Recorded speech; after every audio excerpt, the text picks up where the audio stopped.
What's good, y'all? Welcome back. Welcome back. How you guys doing? How you guys doing? How you guys doing on this Sunday? Currently watching the Bucks Brooklyn game on ABC. Good game, very good game. Back with another NBA video actually. 15 facts about the NBA that may just blow your mind. So finna react to it, see what it's talking about. So if you guys are new to the channel, do not forget to hit the like and sub button, man. Hit it. Highly appreciate, highly grateful like always. You know what? 15 subs away from 500. Pretty big achievement. So go ahead and sub. But without further ado, man, let's go ahead and get started. Let's go ahead and get started. See what it's talking about.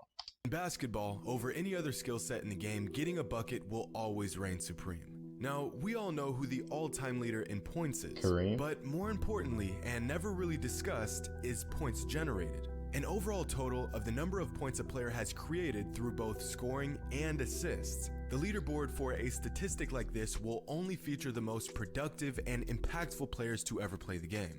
Well, here is a chart of players who have generated the most points in NBA history. At the bottom, you have some all-time great players. Harden, Westbrook, the point guard himself, Chris Paul. As you go up the list, you won't see any more active players. Just legends of the game. MJ, Kobe, Kareem, and all the way at the top, you have John Stockton. Which should hardly come as a surprise since Stockton scored nearly 20,000 points in his career and has by far the most assists in league history.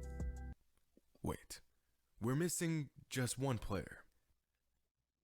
LeBron. Yeah. I was thinking that. I'm like, LeBron's got to be top notch. LeBron's got to be top notch. He's got to be the top.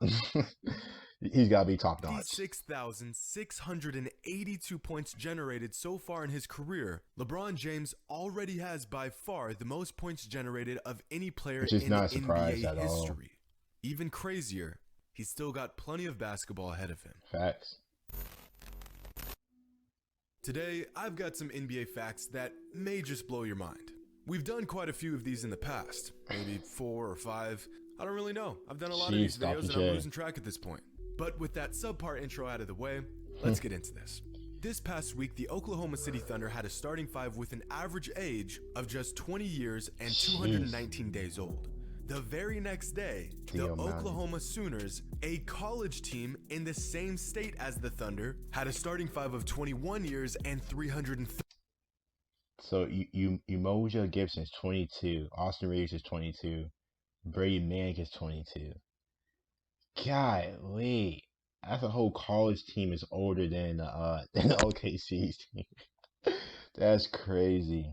That's how you know it. I think OKC is 13 days old in the league anyway. Sounds impossible, but it's true. And it's blowing my mind. On a similarly odd note, last season on February 6, 2020, the Rockets played the Lakers in LA and had a starting five with an average height of 6 feet 4.5 inches. On that same exact night, at the same exact time, in the same city, the high school basketball team Mater Dei had a starting five with an average height of 6 foot 7 inches, 2.5 inches taller than the average height of the Rocket starters. What's even more strange is that the average height for a player on Mater Dei's entire Hold up. How is a whole high school team taller than a professional NBA team? That's damn near, you could say. Damn near. Bro, that is crazy. Like, their smallest dude is 6'4". Houston, they got 4 guys who are 6'3". Their smallest dude is 6'4". roster was still taller than the average player on the Houston Rockets' entire roster. And once again, my mind is about to explode trying to process this information. Russell Westbrook has redefined the triple-double, a stat line that was once a rarity but has now become a common occurrence. In fact, just this week, Russell Westbrook broke the all-time Washington Wizards franchise record for triple-doubles in just 38 games. Possibly the quickest a player has ever broken a franchise record. That's crazy. In these 38 games, Westbrook racked up 16 triple-doubles, which means in 38 games, Westbrook notched more triple-doubles than all of these players had in their entire career. Has your mind been blown yet? Let's move on. Sean Livingston, a former point guard in the...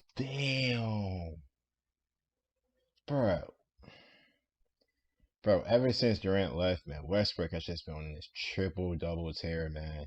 the best season I've personally seen was that MVP season he had with OKC.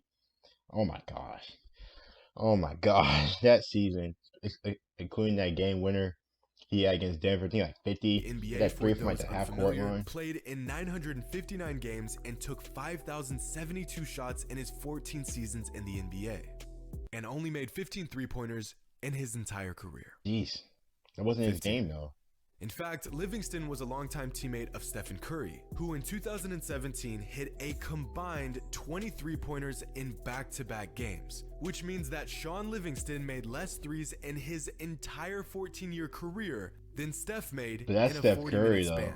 though. When Wilt Chamberlain That's was playing Steph. in the NBA, the league did not keep track of block shots. It wasn't until the season after Wilt retired when the NBA finally began to officially record the stat. How lame is that? How lame is that? Of course, the season after Wilt retires, he started recording blocks. Imagine if they start recording at least halfway through Wilt's career. That's lame. That's lame.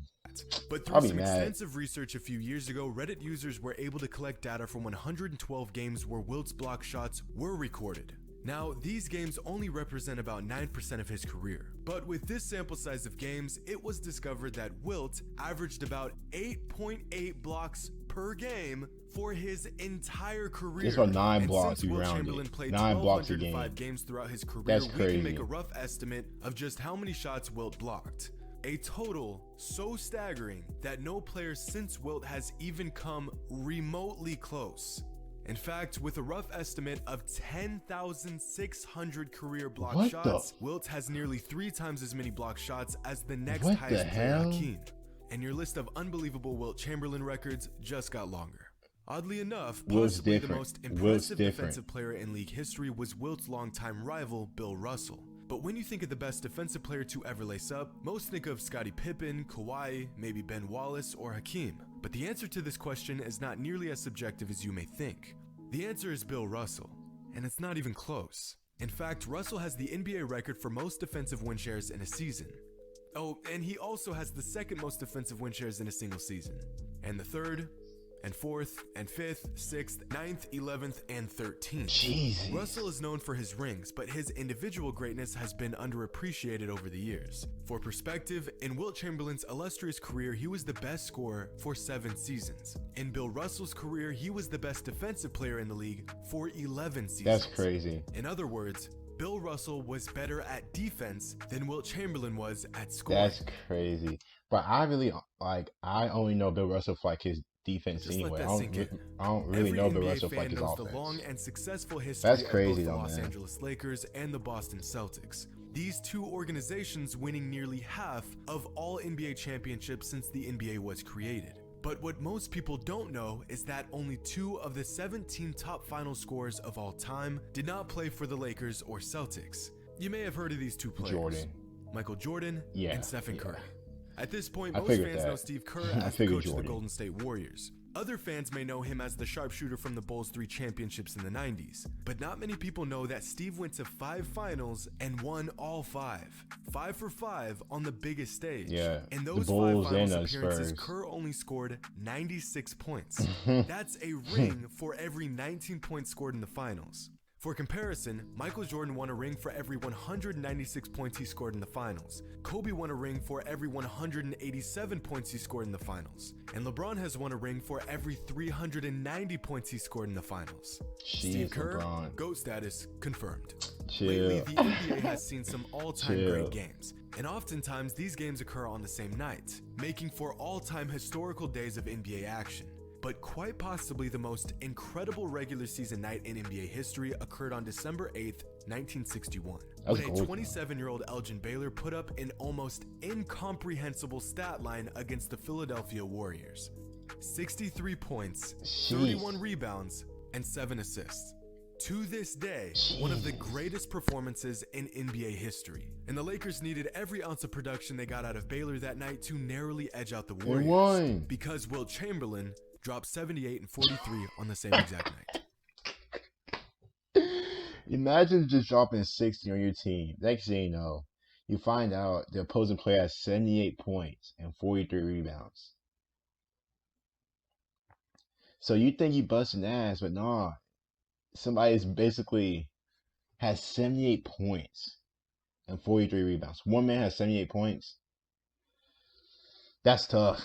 That's it, man. Will is different, bro. Will 78 Chamberlain is points different, and man. 43 rebounds.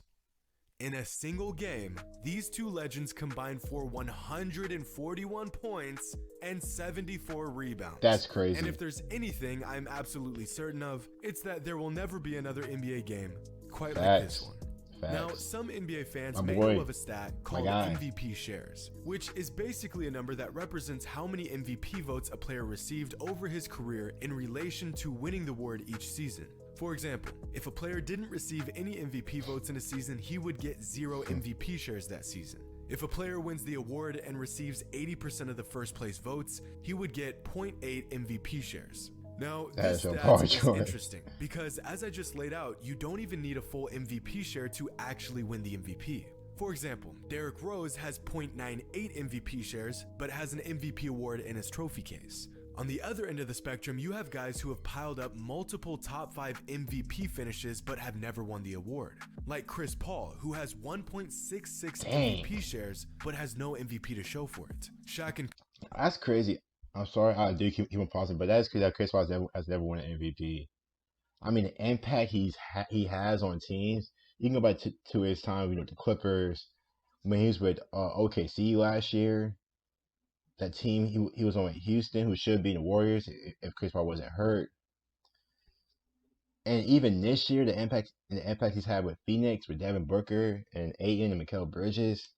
Kobe both have more than 4 MVP shares for their entire career, that's crazy. but have just one regular season MVP each. Steve Nash has 2. What's really interesting is that Kareem Abdul-Jabbar has the most regular season MVPs in league history with 6, despite having far less MVP shares than both LeBron and Michael Jordan.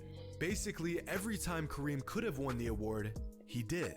Whereas players like Michael, Kobe, LeBron, and Shaq possibly got robbed of at least one regular season MVP award. On another note, here's a graph of the top active NBA players when it comes to MVP shares. That boy Carmelo. And here's LeBron. Oh, wait. Sorry. Here's LeBron. Jeez. Jerry West has scored 40 points or more in the finals 10 times, which doesn't sound like a lot at first, until you realize that's more 40-point finals performances than Kobe Bryant, Kevin Durant, Stephen Curry, Larry Bird, and Michael Jordan combined. But the logo's greatness doesn't end there. Jerry West also has the most 30-point games in finals history. Oh, and he also has the most 20-point games in finals history as well. He was a bucket. Luka Doncic is already too bad he lost all those freaking NBA finals appearances, despite playing just a little over 2 seasons worth of games in his career. In fact, throughout his career so far, Luka tallies up a triple-double 1 in every 5 games. Jeez. A triple-double rate far exceeding any other player in NBA history. Coming into the NBA, Zion Williamson was the most hyped prospect since LeBron James. However, that hype has quickly died down in just his 2nd season in the NBA, despite Zion's incredible play so far. In fact, out of all active players, the quickest to reach 1,200 career points isn't LeBron, it isn't Kevin Durant or Damian Lillard or Luka Doncic. It's Zion Williamson. So far, Zion has been everything. I mean, all of his points are like near the rim. I mean, of course, but you can't stop him. But all his points are like damn near 5 feet, if that. You know what I mean? All his points come from like the paint. But he's so big and athletic and strong. You ain't stopping him. Who's stopping him? He's gonna get his every night. He's gonna get his 25 every night. Every night. Expected. Every night. Somehow he went from overrated to underrated in just 2 seasons. Oh, and if anyone was wondering which player reached 1,200 points faster than anyone else in NBA history, surprise, it's Wilt Chamberlain. Of course. By a lot. Of course. But if Zion and Wilt are 2 of the fastest to accomplish this feat, who is the slowest? Well, from October of 1983 to February of 1991, over the course of 7.5 years, a player by the name of Greg Kite eventually reached a career point total of 1,205. Jeez. This took him 473 games to accomplish. Sorry as hell. Good job, Greg. Sorry as heck. Sorry as crap. But yeah, man, that was pretty good, man. Hopefully you guys enjoy it. So if you guys don't forget to like and sub and comment down below your thoughts and reactions. I'll see you guys later.